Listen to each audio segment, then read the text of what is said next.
আসসালামু আলাইকুম ভিউয়ার, সবাই কেমন আছেন? আশা করি সবাই ভালো আছেন। আলহামদুলিল্লাহ, আমিও ভালো আছি। সো গাইস, আজকে যাচ্ছি হচ্ছে উত্তরাতে, অ্যান্ড দেন উত্তরা থেকে হচ্ছে যাব মিরপুর। সো গাইস, আজকে আসলে আমি পার্সোনাল কোনো প্রয়োজনে বের হইনি, আজকে বের হয়েছি অফিসের একটি কাজে, এবং সেই কাজে বের হয়ে ভাবলাম যে আপনাদের মাঝে কিছু জিনিস শেয়ার করা যাক। এবং হচ্ছে গাইস, এখন আছি হচ্ছে আমাদের সেই গাজীপুর ভগড়া বাইপাসে। আপনারা জানেন যে এখানে কিছুদিন আগে রয়্যাল এনফিল্ডের শোরুম উদ্বোধন হয়েছে, এবং আমি চেয়েছিলাম এখানে যেতে, বাট এখন যেহেতু অনেকটাই সকাল, আমি এত সকালে আর এখন আসলে ওখানে যাব না। এখন আমি ডান দিক দিয়ে সোজা চলে যাব এই গাজীপুর, এটা সম্ভবত ময়মনসিংহ গাজীপুর হাইওয়ে, যেটা আর কি, এই হাইওয়ে দিয়ে সরাসরি চলে যাব এবং হাইওয়ে সম্পর্কে অনেক অনেক কিছু বলবো এবং অনেক তথ্য দেওয়ার চেষ্টা করবো আপনাদের মাঝে। সো গাইস, আপনারা জানেন যে আসলে আমার পছন্দের একটি ব্র্যান্ড হচ্ছে রয়্যাল এনফিল্ড, এবং উত্তরাতেও হচ্ছে রিসেন্টলি রয়্যাল এনফিল্ডের শোরুম উদ্বোধন হয়েছে, বাট আমি আসলে সামনাসামনি ওইভাবে বাইকটি দেখার সুযোগ হয়নি।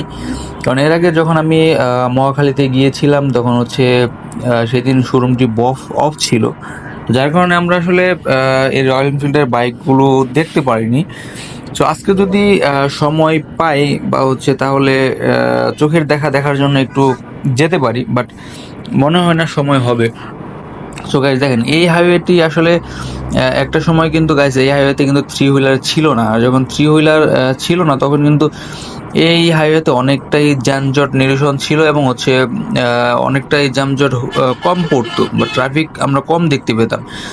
বাট ইদানিং হচ্ছে এই রাস্তাটি আসলে অনেক বেশি জ্যাম পড়ছে, বা ট্রাফিক জ্যাম আমরা দেখতে পাচ্ছি, কারণ এখানে মেনলি হচ্ছে থ্রি হুইলার এবং হচ্ছে এই পাবলিক ট্রান্সপোর্ট বা বাস আমরা যেটাকে বলি সেটার জন্য। সো গাইস দেখেন, আমরা বামে যাব, দেখেন আমরা বামে যাওয়ার চেষ্টা করছি, বাট এখানে এই থ্রি হুইলারের কারণে আসলে আমরা ওভারটেকিংও করতে পারতেছি না, কারণ ওনারা হচ্ছে অর্ধেকেরও বেশি রাস্তা নিয়ে ওনারা চলাচল করছে, তাও এলোমেলোভাবে, কোনো রুলস না মেনে একদম এলোমেলোভাবে রাস্তার মাঝখান দিয়ে যখন একটা থ্রি হুইলার ব্যাটারি চালিত অটোরিকশা চলাচল করছে, তখন আপনি কিন্তু সেখানে চাইলেও ওভারটেক করতে পারবেন না।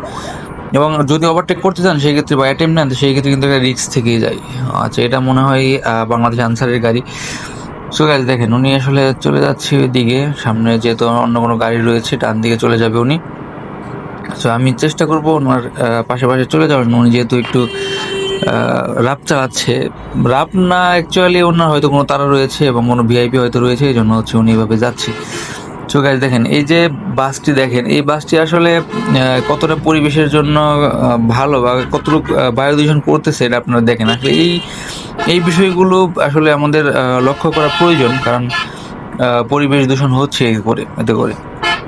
তো যাই হোক গাইস, একটা সময় কিন্তু এই রাস্তাটিতে আসলে সচরাচর আমরা ইউজ করতাম না। টাঙ্গাইল থেকে যখন আমরা ঢাকাতে যেতাম তখন আমাদের রুট ছিল সেই আশুলিয়ার সেই রাস্তাটি, যখন কিনা এই রাস্তাটি আবার রিপেয়ার করা হয়, এবং এই রাস্তাটি হচ্ছে প্রকল্প শেষে যখন এই রাস্তাটি খুলে দেওয়া হয়, তখন কিন্তু আবার ঢাকা আশুলিয়ার যে রাস্তা, সেই রাস্তাটিতে প্রকল্পের কাজ চলার কারণে সেই রাস্তাটি কিন্তু আমরা অ্যাভয়েড করতে বাধ্য হই এখন। কারণ ওখান থেকে যদি আমি যাই, আমার দেখা যাবে আমি টাঙ্গাইল থেকে 3 ঘন্টায় আমি উত্তরা পৌঁছাতে পারবো না। আর এখন যদি এই গাজীপুর হয়ে আসি, তাহলে কিন্তু গাইস খুব অল্প সময়ে, মানে 1 ঘন্টার ভেতরে কিন্তু আমি উত্তরা চলে আসতে পারতেছি। তো এই হচ্ছে বেসিক্যালি পার্থক্য গাইস। আর মেনলি হচ্ছে আপনারা যারা এই রাস্তাটি রেগুলার চলাচল করেন, আপনারা জানবেন যে এই রাস্তাটি আসলে আমার কাছে পার্সোনালি ভালোই লাগে, অনেক বেশি ভালো লাগে। বাট হয়তো এখন ইদানিং একটু উল্টাপাল্টা হচ্ছে, বা হচ্ছে আমার কাছে মনে হচ্ছে, কারণ অনেক সময় দেখি হুট করে রাস্তা অফ, যার কারণে হচ্ছে বিপাকে পড়ে যায়। দেখেন, মাঝখান দিয়ে কিন্তু একটা লেন রয়েছে, বিআরটি লেন যেটা। তো এই লেনে আসলে অনেক সময় দেখি অনেক বাইকার ভাইরা উল্টা পথে আসে, কিন্তু আমি যেহেতু উল্টা পথে বাইক রাইড করব না, সেজন্য হচ্ছে আমার এই বাসের পিছনে বা হচ্ছে এই দিক দিয়ে যাওয়া ছাড়া কোনো উপায় নেই। সো গাইজ দেখেন, এখানেও দেখেন বাম পাশের ধীরগতির যান চলাচলের কারণে কিন্তু এখানে মোটামুটি একটা ট্রাফিক আমরা লক্ষ্য করতে পারছি। এবং গাইস, উত্তরাতে যাচ্ছি আজকে মোটামুটি অনেক দিন পরে, এবং উত্তরাতে আজকের আবহাওয়াটাও এদিকে খুব সুন্দর, মানে আমার কাছে মনে হচ্ছে যে মোটামুটি রোদ আসে বা এবং সবকিছু মিলে সুন্দর। আর প্রতিদিন যেহেতু আপনাদের মাঝে হাইওয়ে রাইড করি বা হচ্ছে হাইওয়ে রাইডের একটি এক্সপিরিয়েন্স আপনাদের মাঝে শেয়ার করি, আজকে ভাবলাম যে একটু সিটি রাইড করা যাক। এটি যদিও হাইওয়ে, বাট এটি আপনি যদি এই রাস্তাতে কখনো আসেন, আপনাকে রীতিমতো হচ্ছে সিটির একটি ফিল দিবে। কারণ হচ্ছে এই রাস্তাটিতে এত বেশি ট্রাফিক থাকে এবং থ্রি হুইলার বা হচ্ছে অন্যান্য গাড়ি চলাচল করে, আপনার মনে হবে যে আপনি সিটি রাইড করছেন। সো গাইস, আসলে এতে করে আমাদের আসলে একটু ভোগান্তি পোহাতে হয়। তারপর চেষ্টা করব এগুলো মানিয়ে নেওয়ার জন্য এবং হচ্ছে যতটুকু সম্ভব এই বিষয়গুলোকে এড়িয়ে চলার জন্য। কারণ আপনি যখন একটি রাস্তাতে চলাচল করবেন, আপনি ওই একদিনে আপনি এটাকে পরিবর্তন হতে দেখতে পারবেন না, বা একদিন আপনি পরিবর্তন করতেও পারবেন না।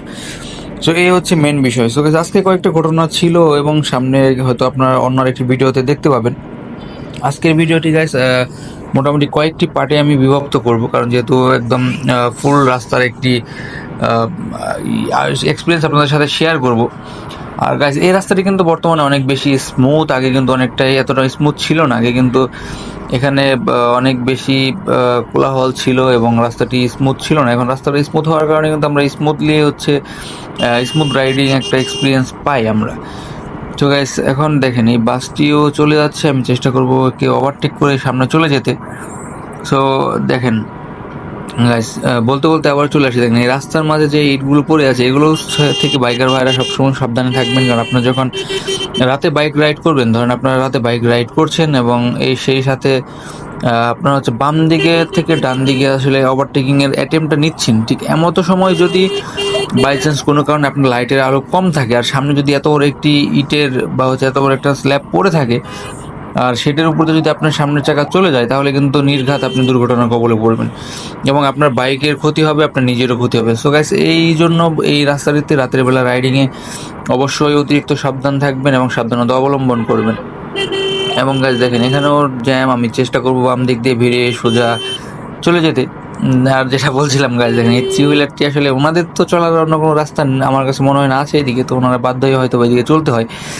আর যদি অন্য কোনো রাস্তা থেকে থাকে, সো গাইস আপনারা বলে যাবেন। দেখেন ওনারা কিন্তু সেই রাস্তার মাঝখান দিয়ে চলাচল করছে, যার কারণে হচ্ছে মানে পিছনে থাকা অন্যান্য বাইকগুলো হর্ন দিচ্ছে বা অনেকেই হচ্ছে বোরিং ফিল করছে, কারণ তারা সামনে এগিয়ে যেতে পারছে না। এটি হচ্ছে মেন বিষয় গাইস। সো গাইস, আজকের ভিডিওটি এ পর্যন্তই। সামনে আরও অনেকগুলো পার্ট থাকবে এই ভিডিওটি। সবাই ভালো থাকবেন, সুস্থ থাকবেন। আল্লাহ হাফেজ।